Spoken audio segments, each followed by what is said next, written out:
Nous voulions faire un hommage pour les 1 an des événements de Charlie Hebdo. Et nous avons pensé à Christian et nous lui avons demandé de nous prêter des dessins. Et en fait, il a eu dans les 24 heures la grande gentillesse de nous envoyer non seulement les dessins, mais de nous donner la toute liberté pour les imprimer, les exposer et en faire tout l'usage que l'on souhaitait en faire, avec beaucoup de simplicité et sans rien demander en échange. Et donc on s'est dit que là on avait quelqu'un qui était humain et qui était un véritable artiste, avec la générosité qui les caractérise la plupart du temps. J'ai pu pendant cette préparation me rendre compte à quel point ici l'art et la culture pesaient de tout son poids. Et je vous remercie du fond du cœur pour votre accueil. Et je remercie aussi toute votre équipe de choc. Superbe. Oui. Tous les arts et toutes les cultures de toute origine sont ô combien importantes, surtout dans ces moments que nous traversons. Tous les arts, et je vous présente le mien. Ici, c'est à Saint-Esprit, avec des dessins sans texte, des dessins qui parlent d'eux-mêmes. Et c'est un exercice qui me plaît beaucoup, de faire des dessins sans texte, parce que du coup, ils deviennent internationaux, ils parlent à tous. Et j'ai la chance, lors de mes expositions, que ce soit en Chine, au Japon, en Amérique du Sud, de voir les gens du monde entier rire finalement des mêmes choses. Et quel beau lien, en fait, que l'art et l'humour, quel beau lien international. Traduire en dessin, apporter un autre regard, je trouve que ça a son importance. Peut-être faire réfléchir les gens, ou du moins essayer de leur accrocher un sourire au visage. Voilà, c'est tout ce que je peux vous dire sur ces 2 expositions. J'ai eu vraiment beaucoup de plaisir à les préparer, à les organiser, et j'espère que vous aurez autant de plaisir à la visiter. Merci encore une fois pour votre accueil, et à tout de suite pour la visite.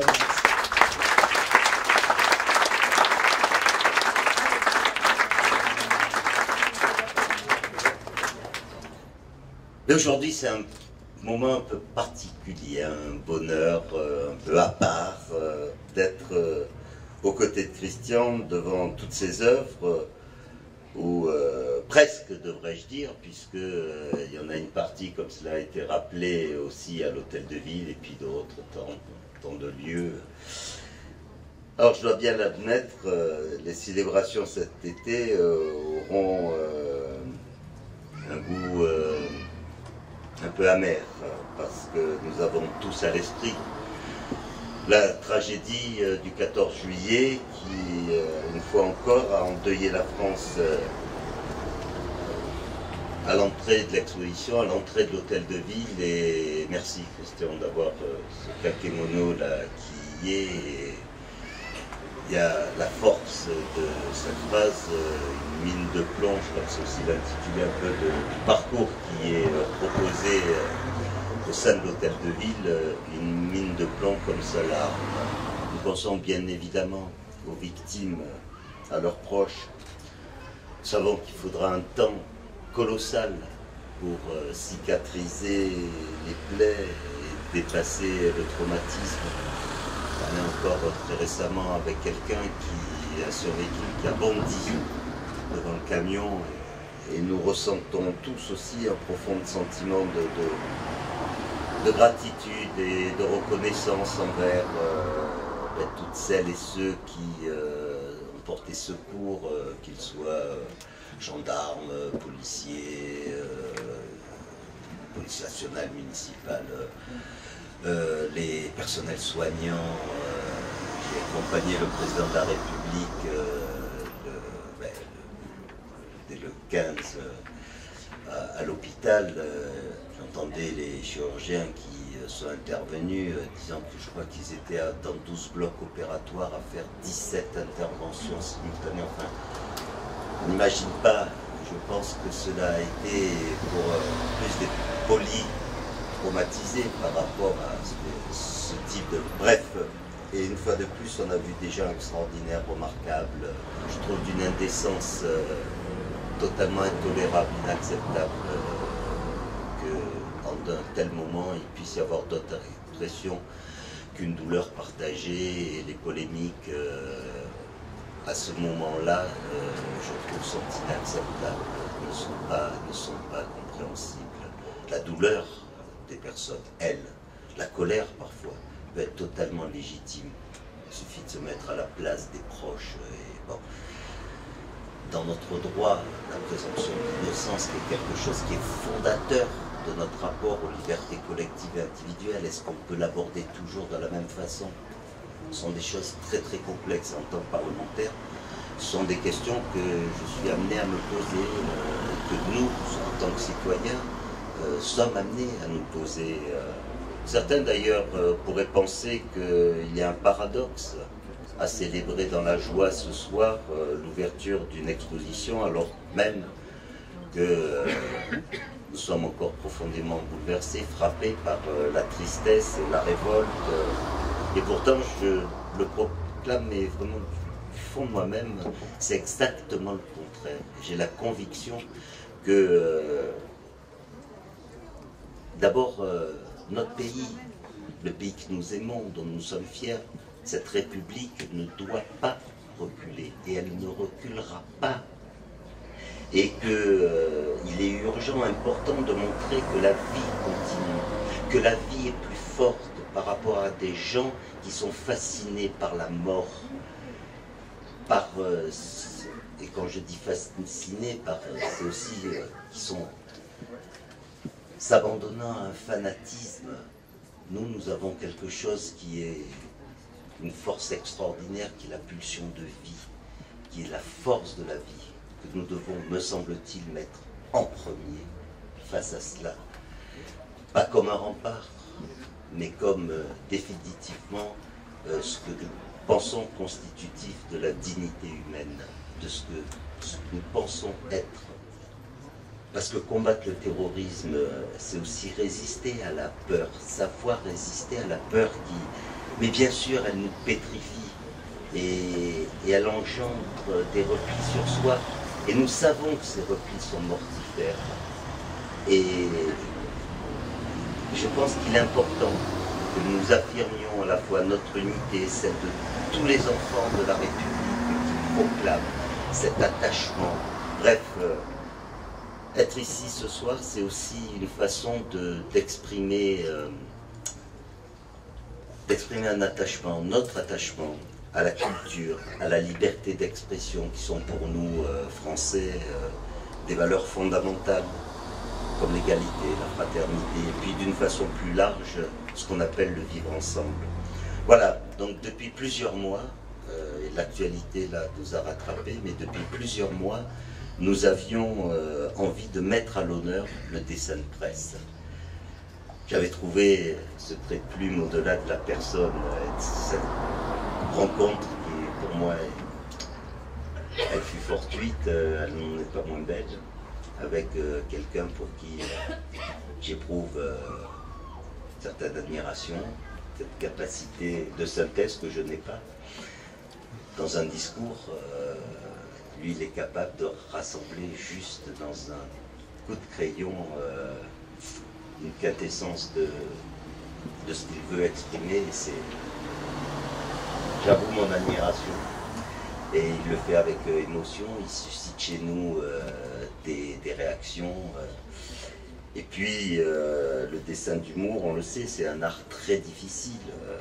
Il a une dimension qui est universelle, elle a été rappelée, intemporelle. On s'aperçoit que ça passe tout ça à travers le temps. Parce que, bien sûr, il y a le trait de plume, bien sûr, il y a la vivacité, l'esprit du propos, mais en même temps, il y a une certaine douceur. Et permettez-moi même le mot de tendresse. Et cette tendresse, particulièrement en ce moment, qu'est-ce qu'elle fait du bien? Timius de Charlie disait « Un dessin réussi prête à rire. Quand il est vraiment réussi, il prête à penser. S'il prête à rire et à penser, alors c'est un excellent dessin. » Et je dirais simplement merci Christian pour tous ces excellents dessins et merci à toutes et à tous pour votre présence. avec une certaine gravité, une certaine émotion et une grande tendresse et surtout la vie. Merci.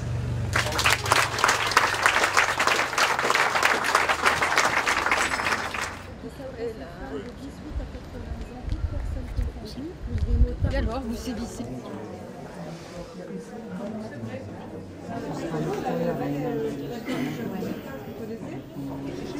Christian, bonsoir. Bonsoir. Vous accueillez donc à Valbonne pour une magnifique expo. Et suite aux paroles de Monsieur le maire, moi aussi je suis stupéfait parce que vous arrivez à faire dire à vos dessins, sans un mot, sans une phrase, sans une accroche. Alors dites-moi, pour me faire plaisir, dites que vous travaillez beaucoup, que c'est difficile. Mais c'est ça. Vous maturez. Non, mais c'est ça. Ça jaillit pas comme ça, comme un feu d'artifice.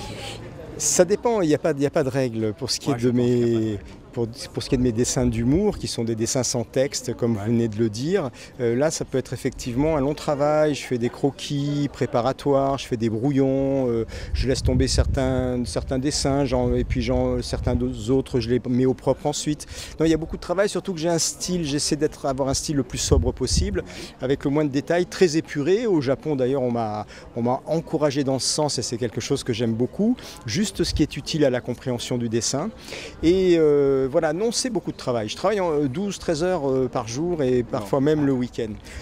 Par contre, pour ce qui est de l'actualité, là, effectivement, il n'y a pas de règle. Ça peut vraiment, c'est plutôt quelque chose qui va jaillir comme ça. Oui, suite à une actualité, suite à une réaction. C'est plutôt l'accroche ou le dessin, ou à chaque fois c'est le dessin qui vient en premier et la légende après? Alors là, c'est difficile à dire. Je pense que les deux viennent en même temps. Les deux viennent en même temps. Dans mon idée du départ, il y a le dessin et le texte pour les dessins, puisque là, on parle de dessins d'actualité et que quasiment à chaque fois, il y a un texte avec les dessins d'actualité. Et cette actualité peut être simplement du fait divers, de l'actu politique, de l'actu sportive, ou bien sur les événements dramatiques, comme on vient de vivre à Nice le 14 juillet, parce que le dessin, ça sert aussi à ça, à exorciser nos peurs. Moi, j'ai besoin, dès qu'il se passe un truc comme ça, après les attentats de Charlie, j'y ai perdu plusieurs amis proches, j'étais en pleurs, mais 3 heures après les attentats, en pleurs, j'ai commencé à faire mes premiers dessins. Vous savez que lors des défilés spontanés, enfin, après quelques jours après Charlie, comme il y a eu à Cannes, à Nice, beaucoup de gens se promenaient avec des crayons. Oui. Oui, ça, oui. C'est fort aussi. Oui, bien sûr, bien sûr. Alors malheureusement, quand même, tout ça, ça passe vite et je sais pas ce qu'il en reste de cette grande cohésion sociale qu'on a vue. Là, aujourd'hui, on approche de présidentielles, donc les choses deviennent plus compliquées. Et puis, il y a eu plusieurs attentats. Et puis, voilà, dans un premier temps, on s'est dit, bon, ces attentats sont ciblent des personnes parce qu'ils ont fait tel ou tel, ils se sont permis tel ou tel dessin, ou etc. Bon, alors il a fallu expliquer aux gens qu'en France, on a le droit de dessiner sur tous les sujets, que si on se sentait heurté par un dessin, c'était pas un individu qui pouvait le dire, mais la justice. On va devant les tribunaux, il y a des dessinateurs qui sont condamnés, et en tout cas, c'est le juge qui va décider de ce qu'est la loi française, et pas un individu qui va autoriser ou pas la publication d'un dessin. Cette parenthèse refermée, donc il y a eu cette grande cohésion sociale et on s'est dit, bon ben voilà, on cible les dessinateurs, on cible. Et puis ensuite, il y a eu malheureusement le Bataclan. Et là, on s'est dit, bah, c'est tout le monde. Là, du coup, c'est aussi la musique, c'est la jeunesse qui sort, c'est les gens, voilà. Et puis là, maintenant, avec Nice, on se rend compte que c'est absolument tout le monde. Hein, il n'y a qu'à regarder la liste des victimes pour se rendre compte que c'est toute nationalité, toute origine, et que voilà, il n'y a pas de sens, c'est juste de la barbarie, de la violence, et c'est terrible. Mais malgré tout, on continue, comme le disait d'ailleurs le sénateur-maire très justement, on continue et on ne va pas changer notre mode de vie, et la culture et l'éducation nous sauvera. S'il y a quelque chose qui peut nous sauver, c'est sans doute en premier l'éducation et la culture et l'art. C'est vrai. Christian, vous faites quand même un métier rare. Oui, nous sommes à peu près 40 en France, un peu moins depuis les attentats de Charlie, c'est de l'humour noir. Mais oui, nous sommes une quarantaine et puis la presse va mal, la presse papier va très mal, donc il n'y a pas beaucoup de nouveaux... support. Il y aura toujours de nouveaux dessinateurs, bien sûr, mais on n'est pas beaucoup, une quarantaine de professionnels à peu près. Okay. Et vous avez commencé quand? Alors vraiment tout gamin, mes premiers dessins ont été publiés, j'avais une vingtaine d'années, dans le Dauphiné libéré, Le Parisien, Femme actuelle, avant même que d'être publié dans la région. Je vivais ici mais j'étais pas publié dans la région. Et puis d'un coup ça s'est déclenché lorsque j'avais 23-24 ans.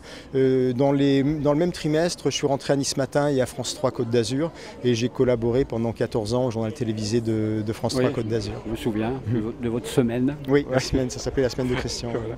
Je dois vous dire que parfois j'ai acheté Nice Matin parce que j'ai trouvé le dessin super. Bah écoutez, tant mieux, j'espère qu'il y a beaucoup de lecteurs qui partagent votre opinion. Ouais, les journalistes vont pas être contents. non, si, parce que c'est vrai que la journal c'est un tout. Ouais, il y a les textes, il y a les photos, il y a les dessins et tout ça forme. C'est un travail d'équipe et c'est ce qui est formidable d'ailleurs aussi. On travaille tous peut-être dans notre coin et encore non, pas dans notre coin, mais bon, on travaille tous à faire naître tous les jours quelque chose qui s'appelle un journal. Et c'est vrai qu'il y a cette transition au web qui est un peu compliquée. J'espère que le journal papier ne disparaîtra pas complètement, je ne sais pas, c'est difficile à dire. C'est-à-dire qu'entre le journal papier et l'image, on avale quand même beaucoup d'images toute la journée. Oui, bien sûr. C'est vrai que vous nous laissez un temps de réflexion, parce que l'image, on l'avale, mais on l'oublie très vite aussi. Oui, bien sûr. Un texte, il faut le relire, c'est compliqué, ça descend, ça s'aborde beaucoup plus facilement.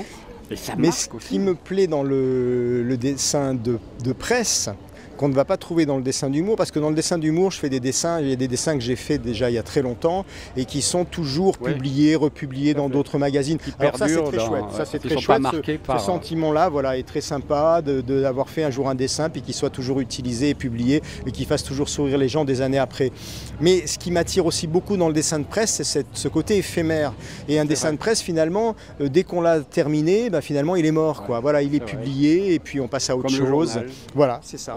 On passe à autre chose. Alors là, bon, justement, on en a dans cette exposition, on en retrouve quelques-uns. J'ai fait un choix, bien sûr, de dessins qui sont un peu hors du temps, qu'on peut comprendre en les sortant de leur contexte.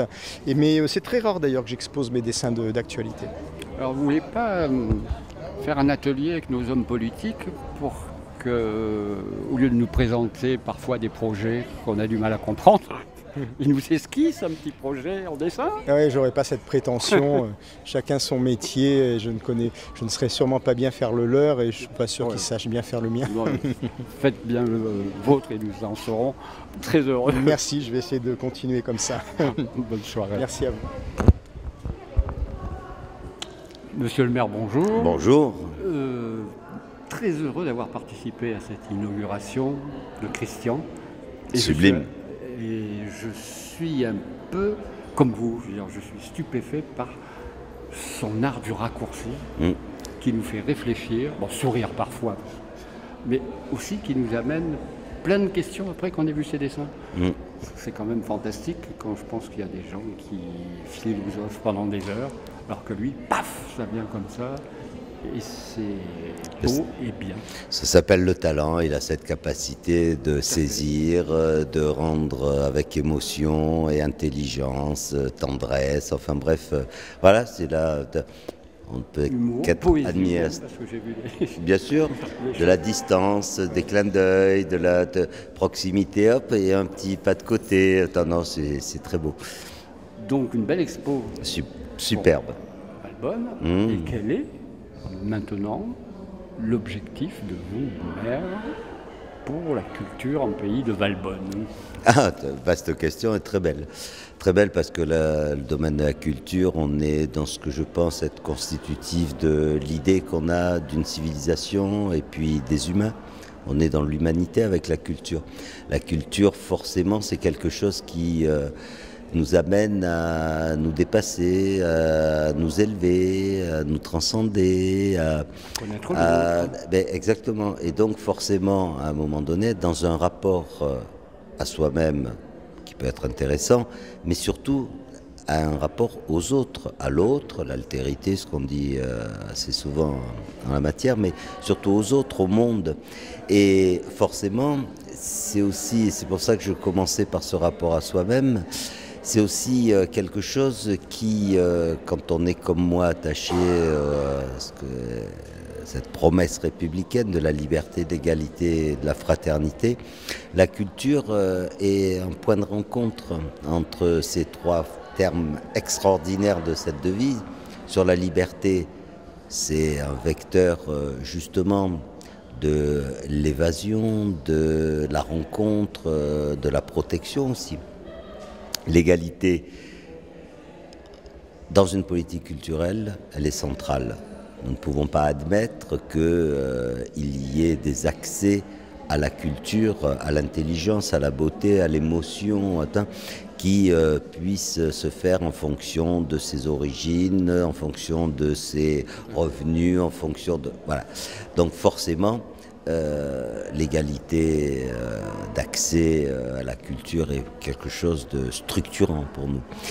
Et de fraternité, parce que la culture, c'est pas de la consommation, c'est pas que de l'événementiel, c'est avant tout, ce que vous disiez de rencontre, c'est avant tout quelque chose qui permet que des émotions, que des apprentissages, parce que la culture demande forcément des apprentissages, les choses ne sont pas spontanées en tant que telles, c'est pour ça qu'elles nous amènent à nous bonifier, à devenir peut-être, j'allais dire plus intelligent, en tout cas peut-être moins sot, et à être enrichi par d'autres, par l'intelligence, par la sensibilité, par... C'est une ouverture sur autre chose. Bien sûr, bien sûr. On connaît des choses, mais on peut, par une exposition, un concert, un opéra, du jazz, aller découvrir d'autres choses.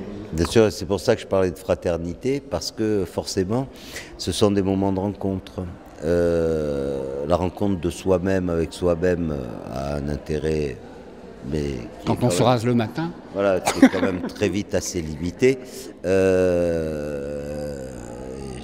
dis toujours qu'on est toujours systématiquement plus intelligent à plusieurs que tout seul, mais c'est aussi le fait qu'on puisse être acteur d'un collectif. Pour être très concret, très simple, nous nous attachons à travers l'école de musique, le conservatoire rayonnement communal, ou à travers les manifestations dès le plus jeune âge, l'intervention dans beaucoup de domaines, le soutien des associations remarquables comme Artis, enfin bref, dans une palette très très large, à faire en sorte que tous les enfants, mais les adultes, puissent faire ces apprentissages, puissent s'enrichir les uns des autres de leur sensibilité, de leur approche, et c'est pour nous fondamental. Et enfin, on parle souvent de vivre ensemble, ça peut apparaître, comme disait Michel Serres, à force d'employer certains mots, on les creuse et on les vide de leur sens, parce que mais vivre ensemble, c'est quelque chose de fondamental, mais qui demande aussi que de temps en temps, on soit en situation de comprendre l'autre. Vivre côte à côte, c'est bien, mais c'est pas suffisant.